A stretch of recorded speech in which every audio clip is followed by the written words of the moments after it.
what that means. Mondays are for book club, and it's so exciting to see all of you here. Let's go and see who's joining us on today. We've got Jack Livenell from Pittsfield, Massachusetts. Hello, Renee Bryant, all the way from California. You know, so crazy. There used to be a song that I loved, y'all, called whatever it was called. And it was Welcome to the Hotel California, right? Then I realized what the words were, and I was like, whoop! Monique McCray, Letitia Richards, Shammy Shams. We've got Trey on the line. Bridget Jackson from Atlanta, Georgia. Listen, I need everybody to tag and share and let people know that we are live. We're live. We want everybody to know that we are live here on YouTube. As a matter of fact, let me share it one more time. I just shared it, but I'm going to share it one more time. Yeah, I started reading. I read about that song, and I was like, whoop, Deborah Moore. We got Baton Rouge, Debbie Mobley, Robin, Anita from D.C., Kelly Daly from Canada. All right, so let me one more time. I'm going to go ahead and post this on my wall and make sure people know that we are live. All right, we are live. We are live. All right. And let's make sure that people are able to be on here with us, because what good is it if they don't know how to find us, right? All right, so I hope that posts correctly, but we're live. And I am excited. I don't know about y'all, but it has been very exciting. Sean Dunnigan, hello. We got Michigan on the line. And we're reading The Power of One More by Ed Mylett. I did put the link to join me in the studio in my team chats. That is only if you are somewhere quiet with good lighting, no bonnets or shower caps, right? No laying in bed, no stuff in your mouth with food. Like, this literally is our time to grow and develop. And I am so excited that we get to share with each other every single Monday. We were talking about book club. We were talking about reading yesterday. On Sunday, we were talking about, we went to lunch and after church, and we started talking about the things that impacted us from the message.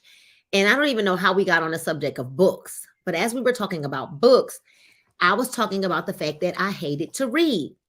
And what I also realized is that there are a lot of people that don't know how to read properly. What's up, Robin Owens? Right? They don't know how to read a book properly. And so, for instance, our pastor preached yesterday out of Matthew 5. Well, he's preaching until God releases him from the whole book of Matthew. And yesterday, he preached this, you guys. Let me pull it up. Because when I say this, and I'm going to talk to you about how, 2 weeks ago, we realized we think that we know the meanings of words.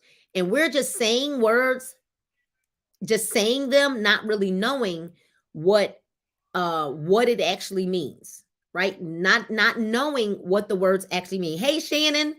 So let me talk to you about Matthew 5, right? And hold on one second. Hold on, y'all. Hold on, maybe I'm not. Because I'm gonna show you guys something that literally we were like, whoa. All right. All right. In the Bible, it says, we talk about the Lord's Prayer, but I want to read something to you. When they ask the Lord will teach us how to pray, right? And then it says,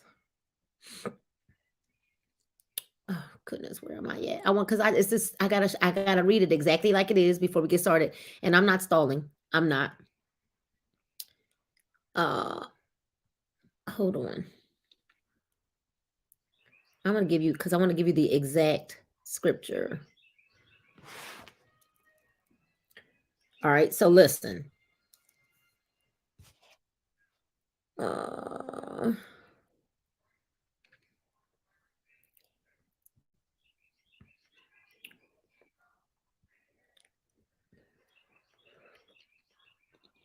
I don't want this version of it.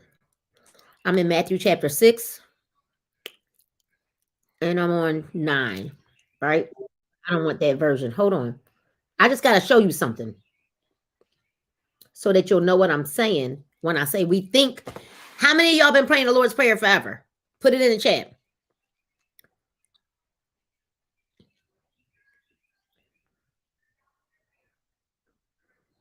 That's not the right wording.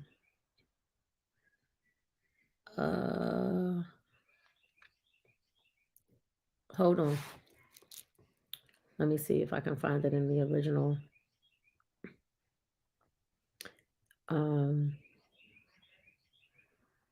Mm-mm.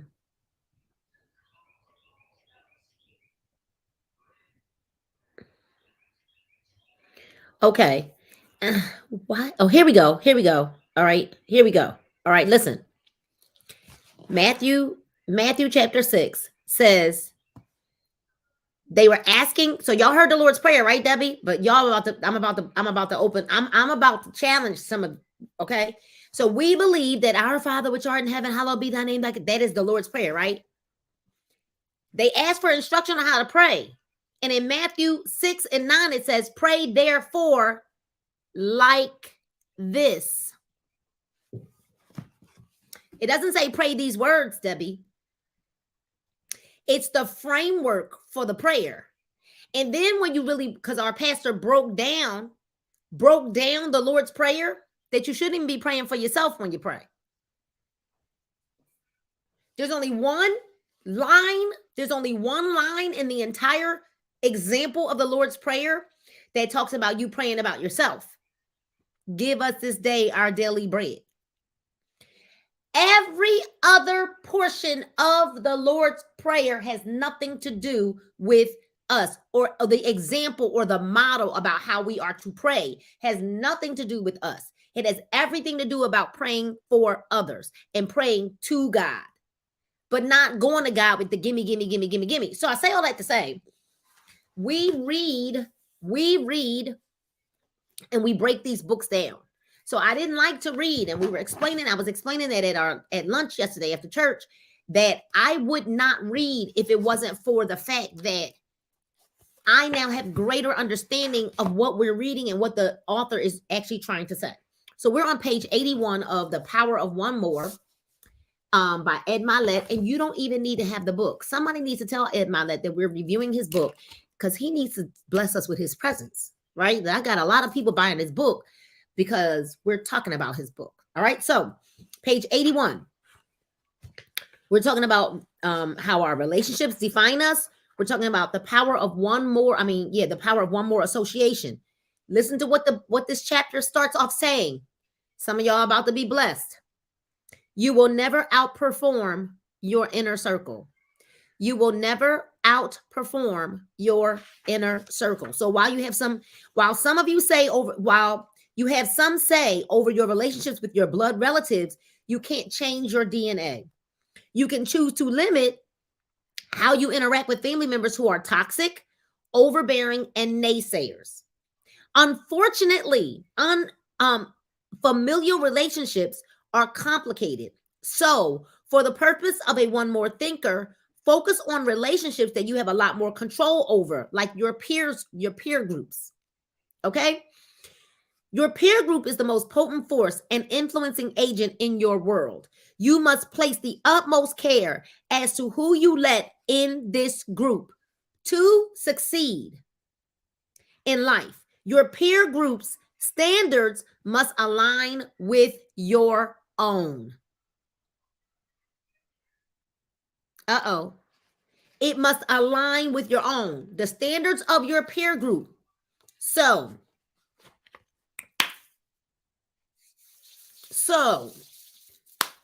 I don't allow people that are pessimistic around me in my peer group. I don't allow or accept or invite people in my peer group in this season that have no energy, that are lethargic all the time you're around them. I don't allow people in my peer group that don't have some form of consistency and discipline in their lives, because it's my choice. That's what I want around me in this season. I don't, Debbie, allow people in my peer group in this season that are only sucking the life out but not pouring back in. What do you bring to, you can't come to my environment and you just stand there and sit there like a bump on the log and not have any form of interaction. You can't, not in this season. So I'm very specific about what I want in my energy, in my flow, my peer group. I don't even want people in my peer group right now that don't want to better their physical body. Because what that shows me is that you have no discipline in your life. And I don't want people in my close-knit peer group that don't want more for their physical health and wealth. And like, and we're just not, it's just not in this season. Does that make sense? This season, people don't understand, Debbie, this season is so important. And what you allow in this season is going to make or break you in the next 5 years. This season is the springboard. It is the catapult season for all of the things that are getting ready to happen in your life. And so your peer group, it says, to succeed in life, your peer group's standards must align with your own. Standards. Right? It says their standards must become yours or vice versa. So now Deb, now Tedra, now Lanisha, now Robin, now Tracy, who are around you? What are you willing to trade? So you're allowing these people to be in your peer groups, right? In your phone conversations. Are you willing to trade standards with that person? I'm not keeping people in my peer group that get up out of the bed at 11 o'clock in the afternoon.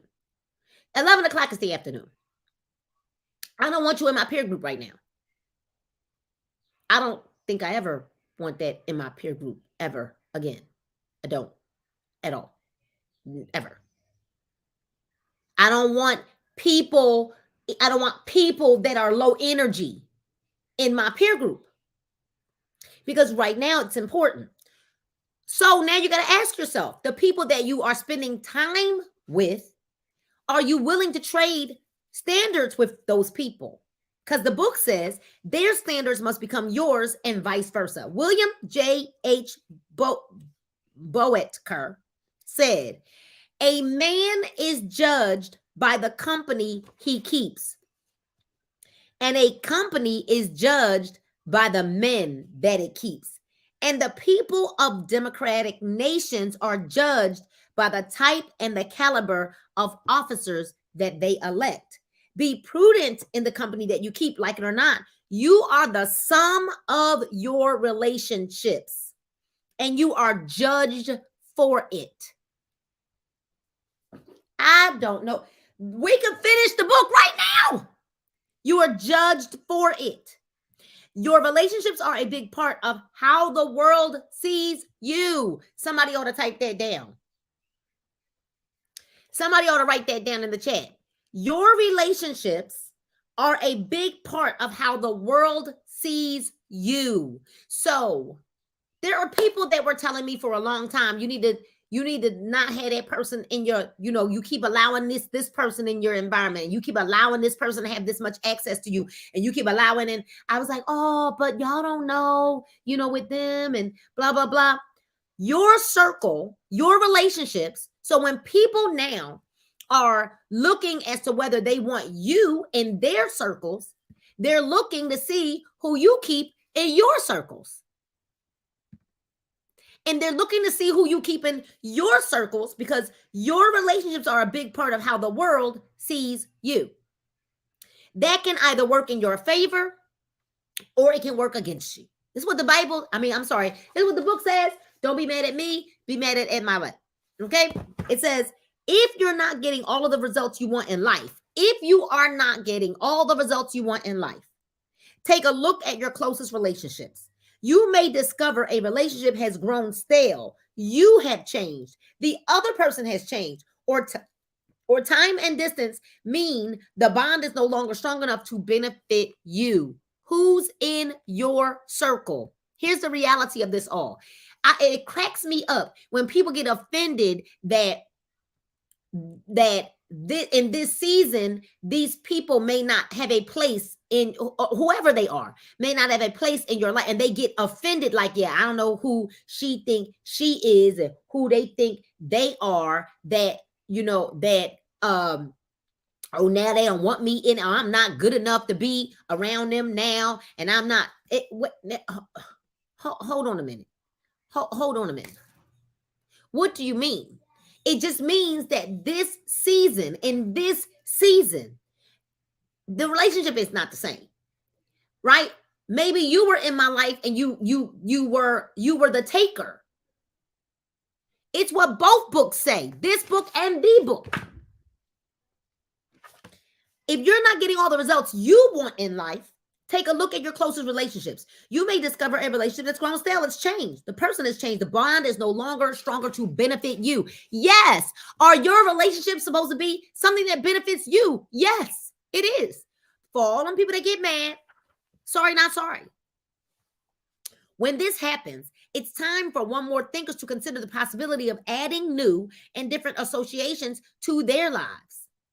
Your relationship's bullseye. Think of your relationships as a series of concentric circles, much like a bull's eye. Much like a bull's eye. Each circular space represents different intimacy levels of the people you encounter in your life.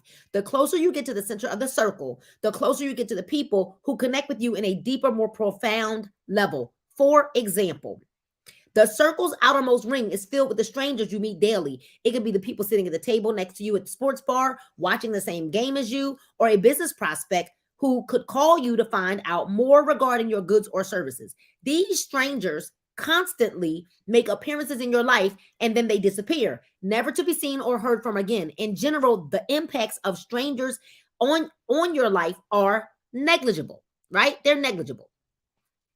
Now, acquaintances are people that you actually see from time to time, such as the butcher behind the meat counter at your grocery store, or the parents of your son's or daughter's friends. Your small chats over time bind you to these people, and you enjoy random interactions when you bump into them. But casual relationships draw you and others even closer. Think of these people as your outer circle friends. They are your children's teachers, people you see at house parties, and members of the same clubs or organizations that you belong to. You invest your relationship energy with them on a limited basis. You're comfortable sharing information and you tend to like these people, but your relationship with them is guarded and you don't go out of your way to have them in your life. The innermost circle. The innermost circle. I hope y'all are hearing this. The innermost circle is small and consists of just a few people who impact you daily. These people could be your spouse, your children, your parents, but that's not always the case. There are no hard and fast rules that say blood relatives are immediately granted access. Not all lifelong friends and family members end up being in your inner circle, and that's okay. You can still be close to those people. Their relationships are valued and worthy of your time and commitment. Your inner circle could have a mentor or a business partner who has worked with you by your side to grow a shared enterprise from scratch into success. It could be a friend you just click with. There's a bond of trust, commitment, and familiarity that brings you close, and no set timetable on how quickly these inner circle relationships develop. Some takes years and others can happen in a matter of months. These bonds remain fluid, and when they do change, that's when you need to consider new associations. You are at the center of these circles. You are the bull's eye. The nature of the life is that people enter your life and then they move closer to the center of the bullseye or they move away. It may take years or as quickly as a matter of weeks, but people rarely stagnate in one circle for your entire life. That is another way of explaining the expression that people enter your life for a reason, a season, or a lifetime. Eventually, each person's association with you is revealed. When that purpose has been revealed, your relationship changes and other new associations move in to fill the void. The people in each of these circles influence your life. The closer that they get to the center of the circle, the more potential for ongoing meaningful dialogue and impacts on you. The boundaries between these circles are fluid and dynamic. Relationships constantly change, and people will move from one ring in the circle to the next, depending on how your life or theirs changes. Time and circumstance create this swirling flow of people moving from one circle to another all the time. Uh-oh. Uh-oh. Uh-oh. When you be like, well, I just gotta invite them because, if you don't, what? If you don't, what? Well, I gotta go because if I don't go, what? No, you ain't gotta do nothing. As a matter of fact, kindly just say you're not coming and there will be no hard feelings. A closer look at your inner circle friends. A closer look.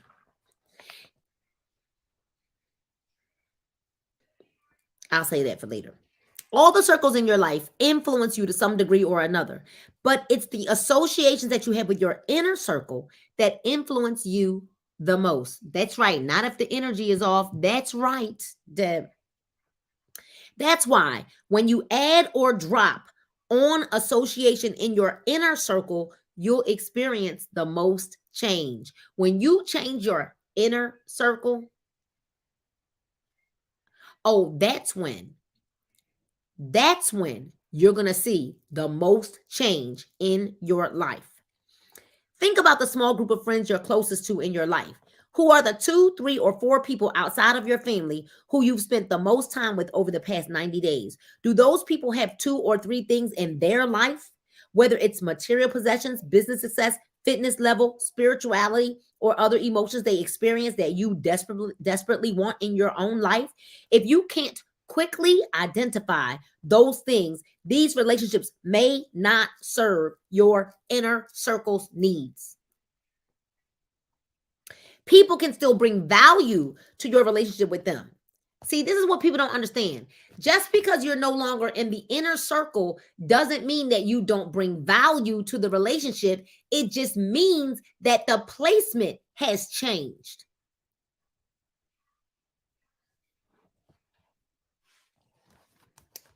Because if you can't quickly identify those things, these relationships may not serve your inner circle's needs. People can still bring value to your relationship with them. But for the purpose of this discussion, I am talking about associations that can change your life. If they don't have anything in their life that you don't have, let me say this again. If they don't have anything in their life that you don't have but want, then it's time to reevaluate whether you should seek other associations to meet your needs. So if you've got all these people in your inner circle and they ain't got nothing that you want in your life,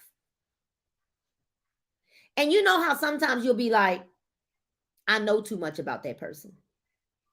And then you see them post some foolishness on social media and you be saying to yourself, now I know they lying because you know too much about that person.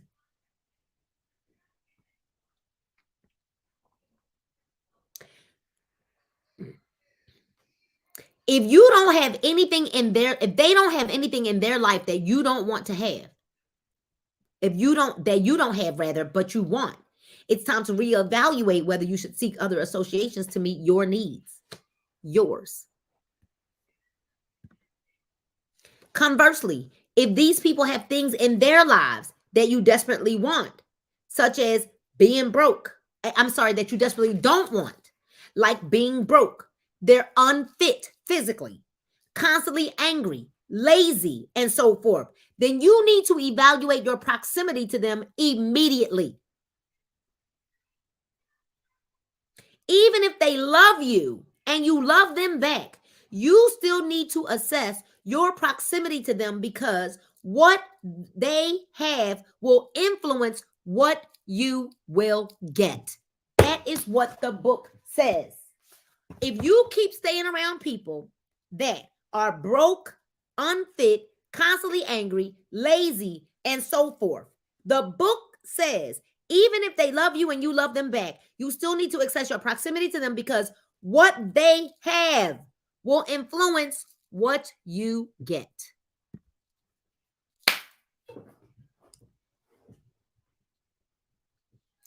It's an ongoing process of adding people to your life who have the things that you want the most. That's how it works. However, let me say this. Let me say this. Don't come around people that you want their life or you want what they got and you don't have anything to bring. Because then that means you're a taker. Just because, so let's just say somebody comes around me because they need to understand how I run my day, how I talk to people on the phone. Because ain't nobody who has spent time around me should not know how to do what I do. If you were paying attention and listening, you should be able to be like a robot with how I operate. Right? But you need to have, what value do you add to the relationship when you come around me? Don't just be a taker. What plugs do you have? Now plug me in to make what I do run smoother. But you're not going to just come around me and just take. And you don't bring any value. You don't have anything to offer. It's an ongoing process of adding people. That's how it works. Proximity to people causes familiarity. Proximity to people causes familiarity. And our brains move toward this familiarity. Because let me tell you, Sabrina, you can fake a whole lot of people that don't really know, but you can't fake for long. Quality over quantity is essential as well. And let me drop this one in for you all. Let me drop this in for you. I want you to know that the higher you get in success level, the less friends you will have. The higher you get in success level, the less friends you will have.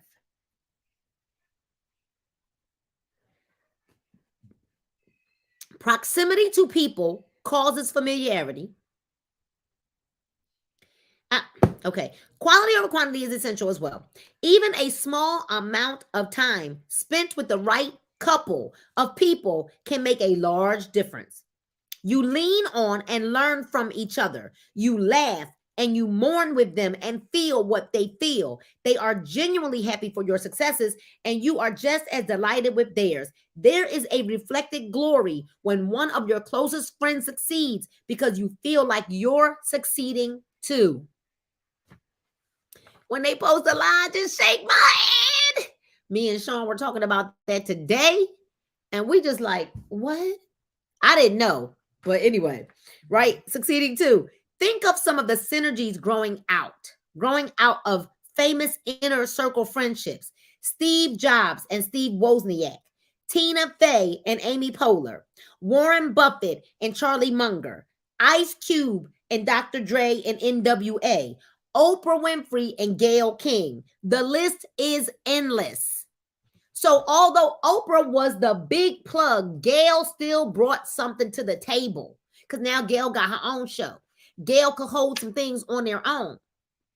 But that's like saying I'm fitness, right? And the people around me won't get fit.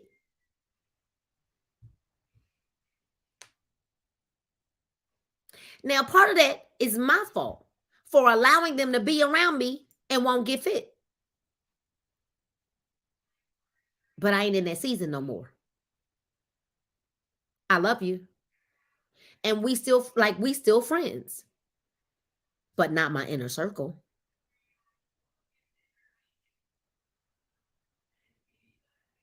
And you know what is so crazy? I'm going to say this, and I know that y'all going to think that this sound crazy. If you are living a life of mental wellness, physical wellness, right? And all of those things, right, Deb? That's the way I want my social media to look. That's the way I want my pictures to look. That's the way yes, that is the way I want it to look. So now I got to be very, very cautious who I bring in that environment, because everything I do is marketing my life. And then people do y'all get it? Do y'all see it? Is this starting to make sense? They are so quality over quantity. You lean and learn from each other. You laugh and you mourn with them when they feel what they feel. They are genuinely happy for your success, right? Think of these synergies, right? We talked about that. Great art or accomplishments of any kind are often a single person's vision, but realized with the help of inner circle of friends who bring that passion to life. Who brings your passion to life? Because ain't no way that you could be around a Paul and a Nina and not want to better yourself.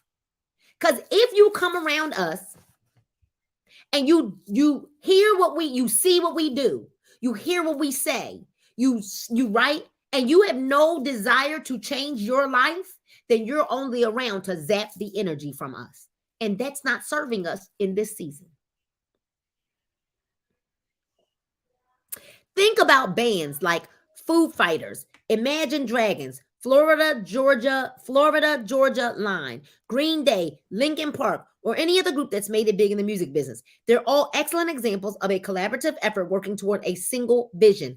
A collaborative effort working towards a single vision. So here's what happens. Let's just say Paul and I, we're preaching, teaching wellness. But ain't no results around us. Everybody that come around us still looking the same way they looked 3 months ago, 6 months ago. But we're teaching wellness. Now the people on the outside are looking like, well, wait a minute. Paul and Nina got these products they say that work. Paul and Nina are teaching wellness, but no one around them is well.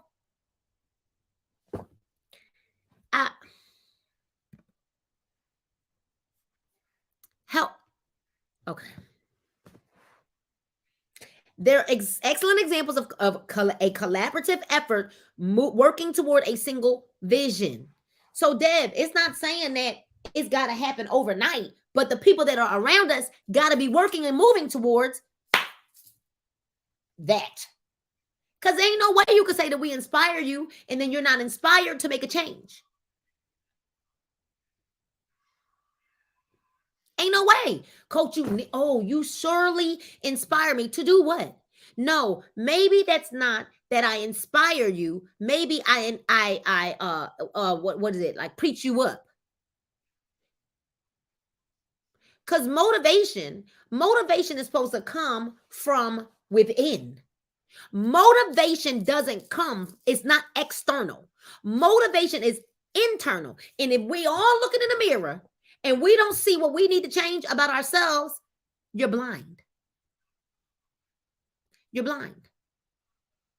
So when you and your inner circle are in alignment, put that word in the chat, alignment. When you and your inner circle are in alignment, all of your lives flow. Loads are lighter. Your confidence reigns. You are blissful. You radiate these positive things outward to all parts of your life and the lives of others. Sometimes, though, your inner circle no longer adds the value you need through no fault of yours or theirs. Because sometimes it's just no fault, y'all. It's just like, I love you, but it's just like, right? No, right? No, life changes. It's amazing how fast someone can fall out of favor or become a stranger compared to the person you once knew. That's so tough. As your life changes, your friends will change too. Their thoughts and their beliefs will change. You will continue to grow, and they may not. Let me ask y'all a question. Woo, Debbie, that's good. Let me ask y'all a question. Let me finish reading this, and I got a question to ask. I got a question to ask, Sabrina. Oh, this is so good. It says, as your life changes, your friends will change too. Their thoughts and beliefs will change. You will continue to grow, and they may not. It can be a tough time when you come to this realization. Deep down, you'll know, and then you'll have to decide how you want the friendship to change.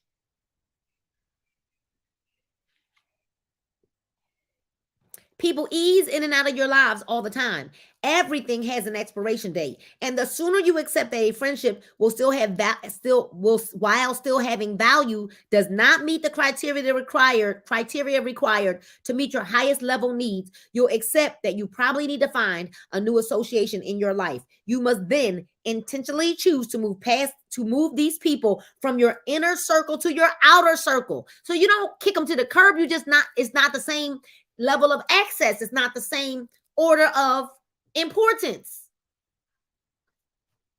You must then intentionally choose to move these people away from your inner circle, giving you the opportunity to maximize the potential for new inner circle associations. Let me tell y'all something. I've realized that I am not a part of a person's inner circle, and I've removed myself. And I'm not mad.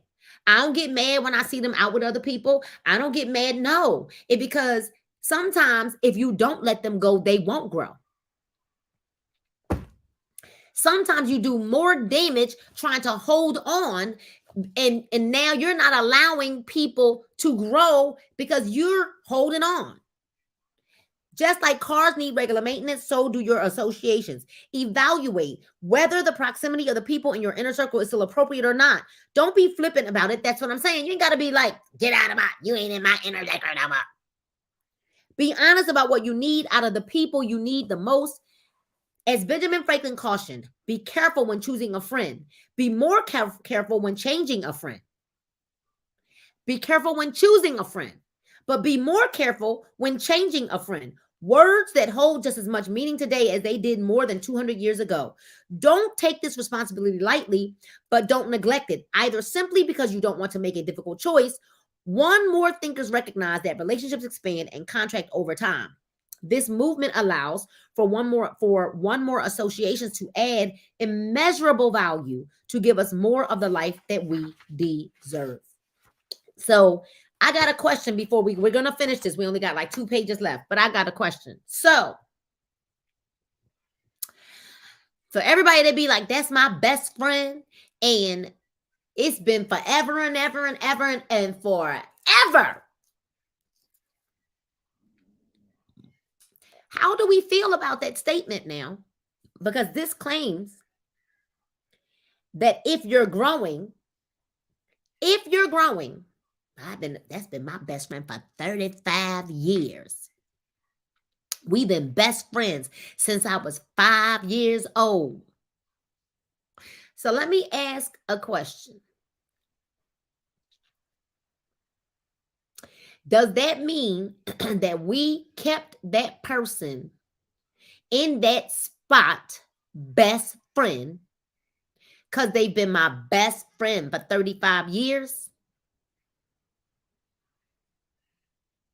And we refuse to recognize that, because it says not everybody's growing. Now, do I believe that there are some people that started off as friends and they grew in the same way, or maybe they even split apart for a while and they came back together because there was some personal growth in the back? But how do we feel about that now? It's been my best friend for 40 years. I don't see no comments. Uh-oh. I thought maybe somebody would have wanted to jump in the studio to talk about that one. Because based on what this book is saying, Lord, it's got quiet. It's like no comments, no nothing. It's like, ooh, auditioning your inner circle. That's what the book says. Auditioning your inner circle. Family dynamics can be challenging for the most part. People get mad with me because I don't call people. Woo! Family dynamics can be challenging, y'all. For the most part, we accept that some of our immediate family members are part of our inner circle. You can't choose your family members, but you choose who else you can admit into your inner circle of friends.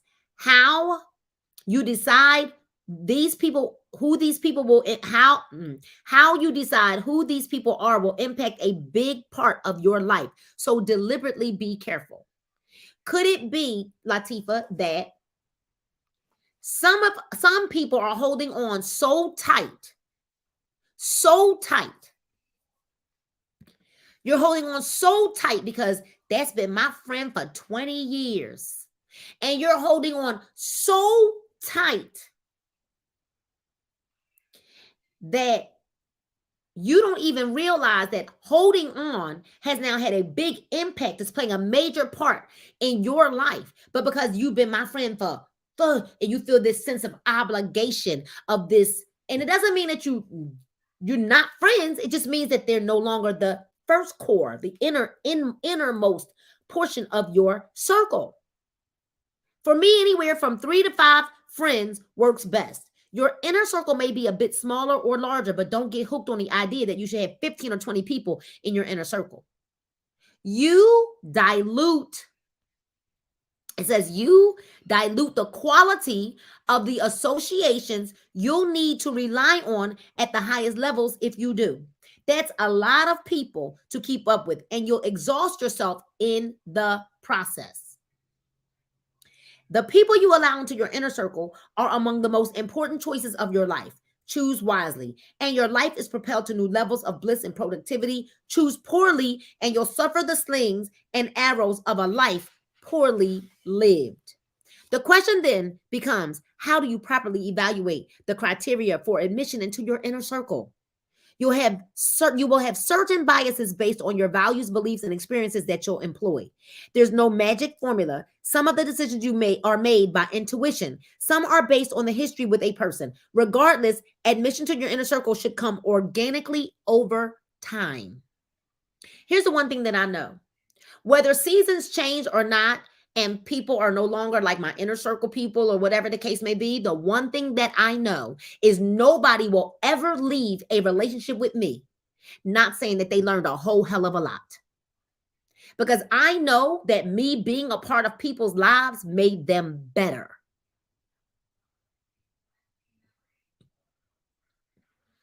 There are some high-level qualities to consider as you make your decisions. The people in your inner circle should have a fully developed sense of emotional maturity. Bing, ding, ding, ding, ding. I have removed a lot of people out of my inner circle because of the lack of emotional maturity. You weren't ready to be in that circle. They need to be steadying influences who are happy and highly productive. The people in my inner circle now that I've got in my inner circle, well, best friends actually should change. When the two levels of, based on what this book is saying, if you've been here the whole time, oh, they should change. Especially if y'all not growing in the same direction. That's what the book says. But listen to this. This is so dope because now we're auditioning the inner circle. There are some high-level qualities to consider as you make your decisions. The people in your inner circle should have a fully developed sense of emotional maturity. Oh, okay. Drama, got to go. No emotional maturity. They need to be steadying influences who are happy and highly productive. They must be loyal and make rational decisions based on reason instead of impulse. I've removed a lot of people out of my inner circle because they were not rational and they made decisions based on impulse and emotions. And you showed me, and now I'm good on you. So no longer are they in that inner core. Then there's the next core. Then there's the next core. You might be somewhere out there because you showed me who you were in here. Reverse engineer the process of examining your associations. If you meet someone who knows what they expect for their own lives, then as a close associate, that's what you should expect in yours. Be as a byproduct of your relationship. Unhappy people are not emotionally mature. Unhappy people are not emotionally mature. Unhappy people are not emotionally mature and won't serve your relationship well. Unhappy people are not emotionally mature and won't serve your relationship well, whether it's a friend, a coworker, or a family member. Do your best to limit your interaction with them. You can still be cordial, yes, and maintain a relationship with these people, but don't get sucked into the negative emotional vortex at your own expense. You'll pay a significant price if you do.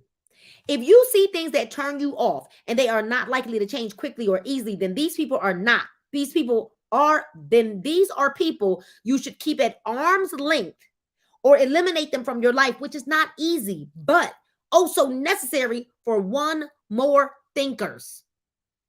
Your inner circle must also consist of good human beings, people who are what?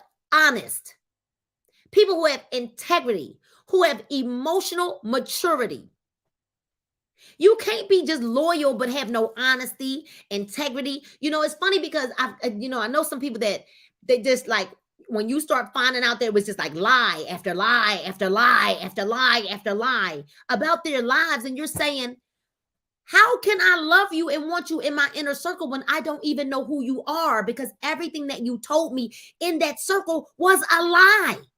I see you, Tracy, in the studio. I'll bring you up in a moment, right?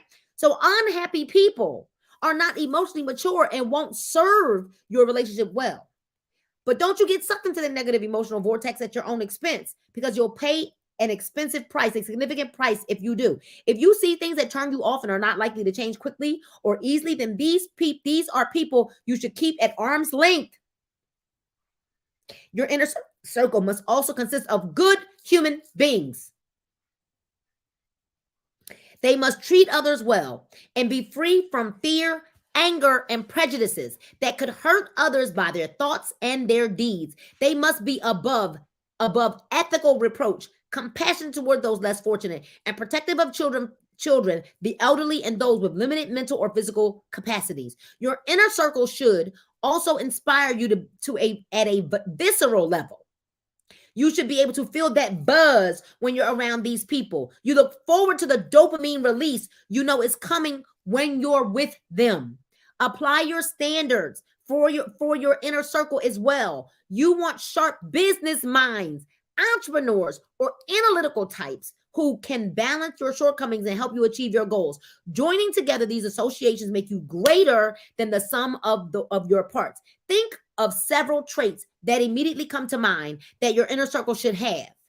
Can your inner circle help you make whole in your financial affairs, your relationships, emotional health, faith, physical well-being, or provide the love every person needs? If these people can't elevate your essential needs in your life, they don't have qualities that serve you based on what you need, then this isn't to say you can't be friends. That's not what we're saying. But of course you can. Don't jettison a person who doesn't fit the needs of your inner circle. Instead, keep looking to add someone who does. Realigning people in the various circles in your life isn't easy. It's not easy, y'all, but it's necessary. Distancing yourself from someone who is no longer compatible with your changing thoughts, your changing beliefs, and your goals can produce guilt that's hard to overcome, but sometimes it's necessary. You can control only your thoughts and actions. You can't control others. So if people choose to think and do things that are counterproductive to you living your best life, then it's incumbent on you to make the choices that best serve you. When you linger in bad relationships, you don't make room for better relationships. When you linger in bad relationships, you don't make room for better relationships. One more associations that change your life for the better are forever and forever, except that some people will make the cut and some won't. Be fair but firm as you reach these kinds of decisions. Let me leave you with one final thought as we're getting ready to end chapter 6. From Vincent van Gogh about one of the greatest gifts your innermost associations can offer. Close friends are truly life's treasures. Sometimes they know us better than we know ourselves. With gentle honesty, they are there to guide and support us, to share our laughter and our tears. Their presence reminds us that we are never really alone. And that ends chapter 6. I want a couple of people to come on into the studio. I see you, Tracy. I'm going to add you in just a minute. I need you to turn your camera on, Tracy, because I see that you're in the studio.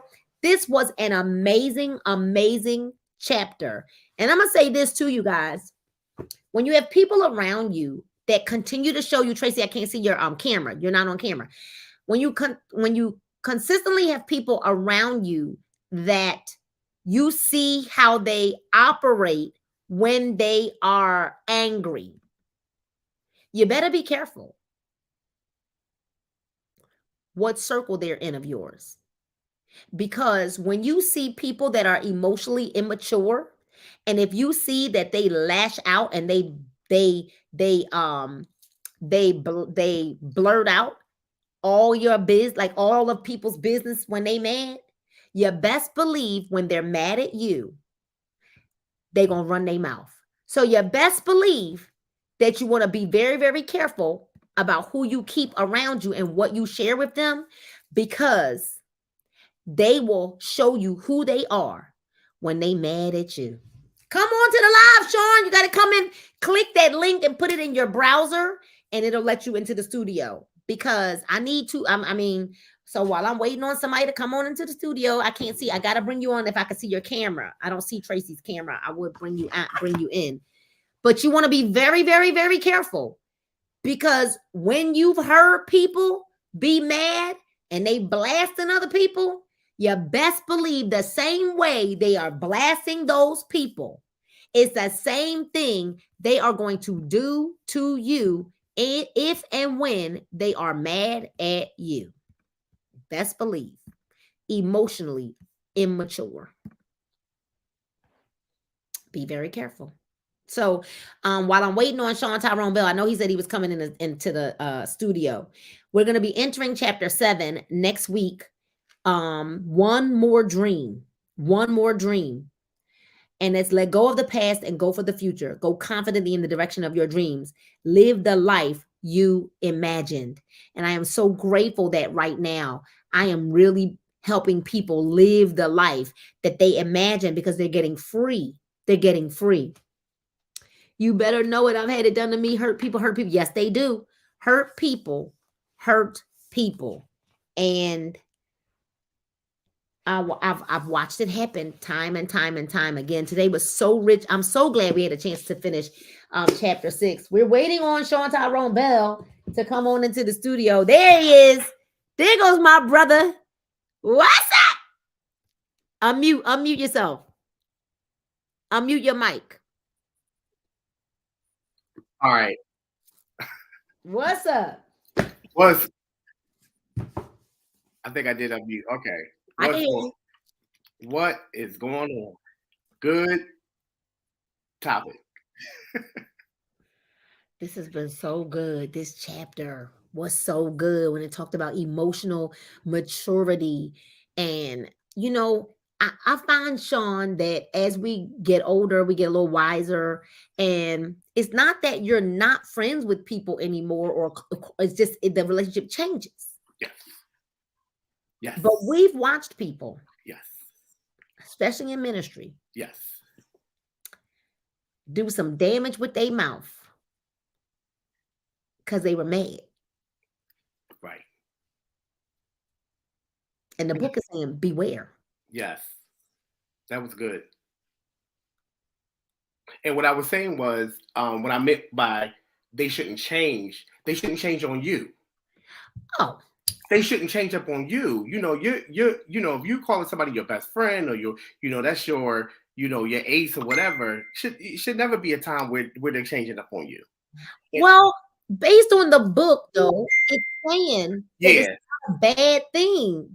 Because the book is saying that there are times that you and a person are just not going in the same direction. So let's just say it happens in marriage. Let me tell you, that's what happens in marriage. Oftentimes, I see your camera on now, Tracy. What happens in marriage is you'll get two people that start off, maybe they start off at the same, like they both right here. Then you might get one spouse that spends a lot of time in personal development, in ministry, like just, you know what I mean? And Right. now this person grows, and now this spouse Okay. isn't. And now there's a lot of unhappy because you got a spouse that's here and a person that's here that's kind of like refuses to grow, Right. right? Right. So now one of two things got to happen. Either this person that's more mature, because now there's no longer alignment. No. Now the two, right? And it says, how can two be together unless they are agreed? That's right. Right. But here's the problem in marriage, that you got a person that's here and a person that's there.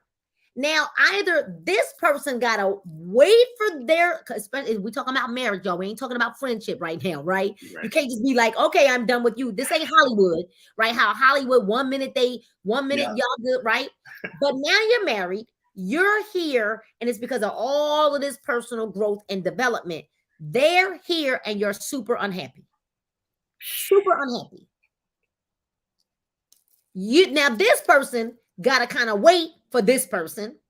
And let me tell y'all, and y'all know that I would say this because I would say this if Paul was sitting in the room, because he said it publicly that he used to be very, very negative. Mm-hmm. Sean been my friend for a long time, so he know the deal, right? It wasn't until Paul I started blasting the personal development around the house, because in my mind, you gonna hear it. So I just started blasting it around the house, right? Let me tell you what you don't do. You don't come home and like, you should heard what the preacher said today. Don't do that.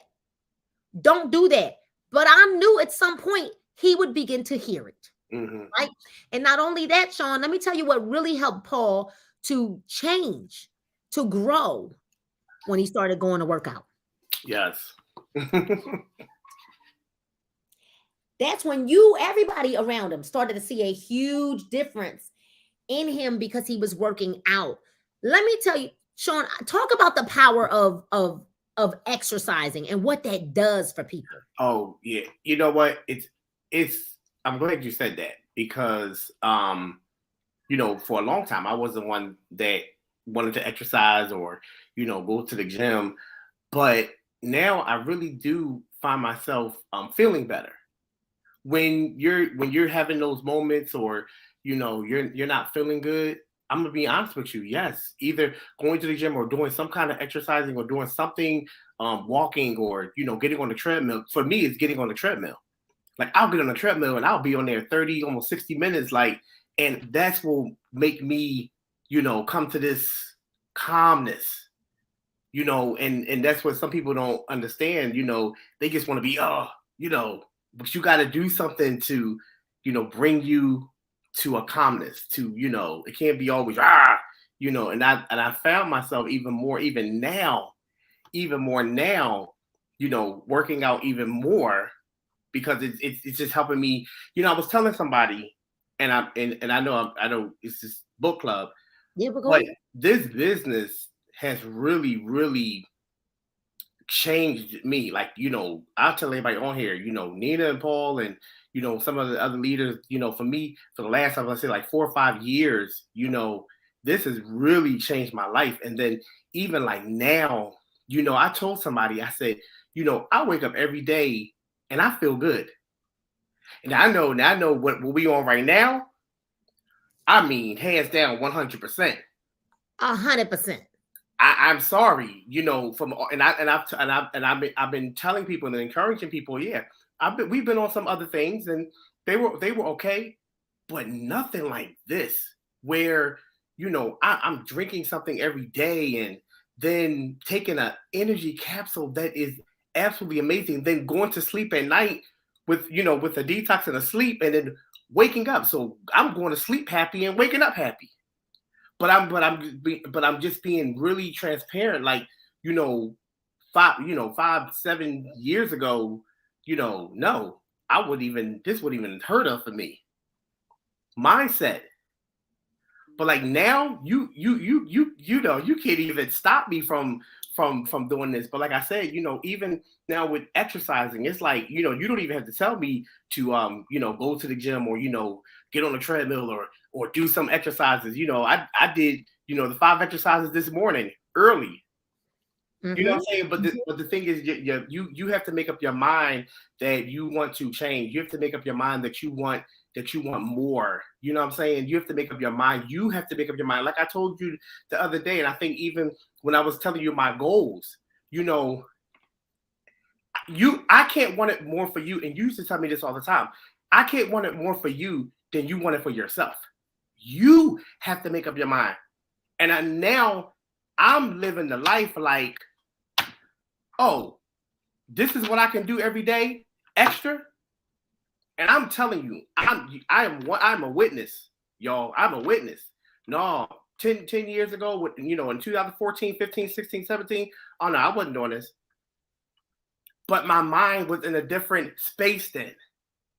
Association. It was the associations. Let's bring Tracy up. Don't go nowhere, Sean, because this is good. Associations. So, because the book talked about it, familiarity breeds content, right? It breeds content. So, Tracy, if everybody is going to the buffet after church at 11 o'clock at night, come on, Sean, right? I mean, Tracy, you going? Like, I mean, you know what I'm saying? But like now, so here's the deal, and I'm really being honest on here. Now, if I have to eat late, which I really, at this point, I really don't like to eat late. If it is, y'all, it's like this much. Like, seriously, you're not going to sit there at 10, 11 o'clock at night eating, a whole steak sandwich or a burger at the buffet or the diner or whatever you want to call it. No, you're going to find like that salad, or even if you do something, I'll find some eggs and some turkey bacon and just eat a little bit of that and just be done. If that's what right. But look at Tracy. She's a I mean, Tracy, what you got for us, right? This was Kim. She was in the chat. I had to learn how to say. I had to learn how to say no and break the trauma bonds. And I had to realize that I was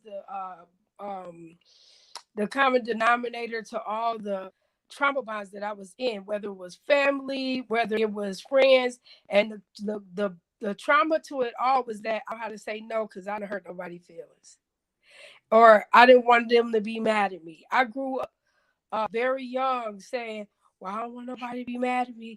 I don't want nobody to be mad at me.